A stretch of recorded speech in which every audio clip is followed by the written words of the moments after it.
Europea e Sinistra Verde Nordica, la parola al vicepresidente Papadimoulis. Ευχαριστώ κύριε Πρόεδρε. Κυρία Κρέτσου, το άρθρο 174 παραμένει κενό γράμμα στην εφαρμογή πολιτικών που να ενισχύουν τη συνοχή στις νησιωτικές περιοχές. Και η Κομισιόν πρέπει να κάνει περισσότερα για τα νησιά της Ευρώπης και ιδιαίτερα για τα νησιά του Αιγαίου. Η Λέσβος, ένα από τα ελληνικά νησιά στο Αιγαίο, έχει πληθυσμό 85.000. Το 2015 υποδέχθηκε 500.000 πρόσφυγες. Κάτοικοι της Λέσβου, μαζί με την εθελόντρια και γνωστή ηθοποιό Σούζαν Σάραντον, έχουν προταθεί για Νόμπελ Ειρήνης, γιατί σε αυτούς τους πρόσφυγες του πολέμου έδειξαν ανθρωπιά και αλληλεγγύη, καλύπτοντας τα ελλείμματα της Ευρώπης. Αλλά και εσείς πρέπει να κάνετε περισσότερα ως Κομισιόν, γιατί αυτά τα νησιά είναι χώροι σημαντικού τουριστικού ενδιαφέροντος, με μεγάλα ελλείμματα υποδομών για τους κατοίκους, με τεράστιο κόστος μεταφορών και η εμπροστοφυλακή της Ευρώπης στην αντιμετώπιση του προσφυγικού προβλήματος. Όχι λόγια λοιπόν μόνο, αλλά έργα. Κύριε Κρέτου, έχετε το λόγο. Χρειάζεται ένα συνεχής διάλογος.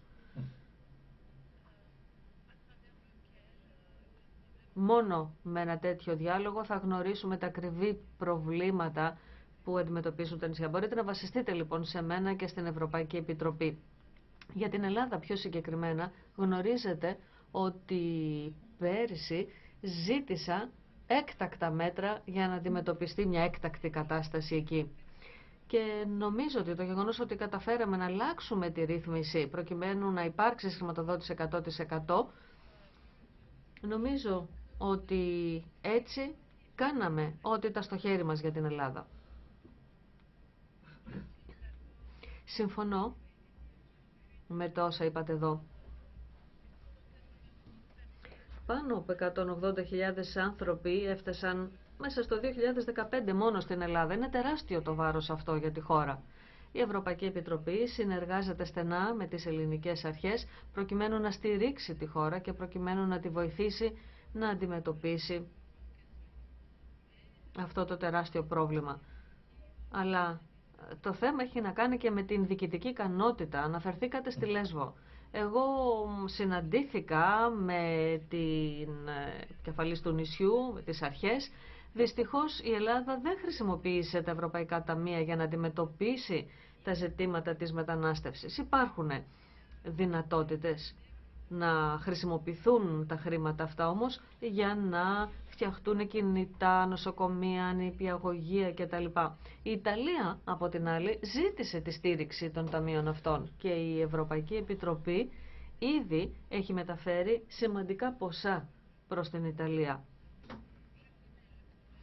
Γνωρίζω τα τεράστια προβλήματα που αντιμετωπίζει η Ελλάδα και θέλω εδώ να σας διαβεβαιώσω ότι κάνουμε ό,τι περνάει από το χέρι μας για να αντιμετωπίσουμε τα ιδιαίτερα χαρακτηριστικά και τις ιδιαίτερες αδυναμίες των νησιών. Βλέπετε, μερικές χώρες δυστυχώς δεν επιθυμούν να εξετάζονται τα νησιά σαν μια χωριστή περίπτωση. Η Ελλάδα, παρά στη συνθήκη προσχώρησης, ζήτησε να θεωρηθεί σαν ενιαία χώρα.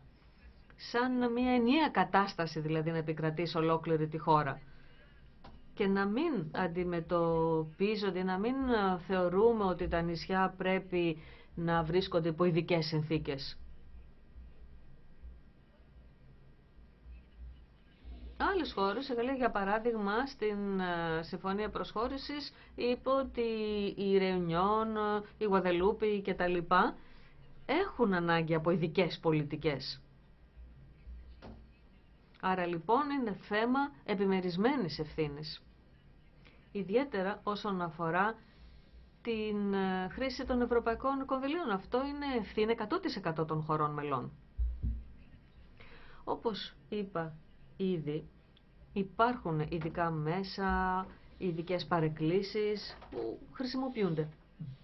Τώρα αυτό που είναι σημαντικό για την επόμενη περίοδο είναι να βελτιωθεί η περιφερειακή πολιτική για να ανταποκρίνεται καλύτερα στις ανάγκες όλων των περιοχών και να προλάβουμε τις προκλήσεις του μέλλοντος. Σας ευχαριστώ πολύ για τη συζήτηση αυτή. Να ξέρετε ότι είμαι στη διάθεσή σας.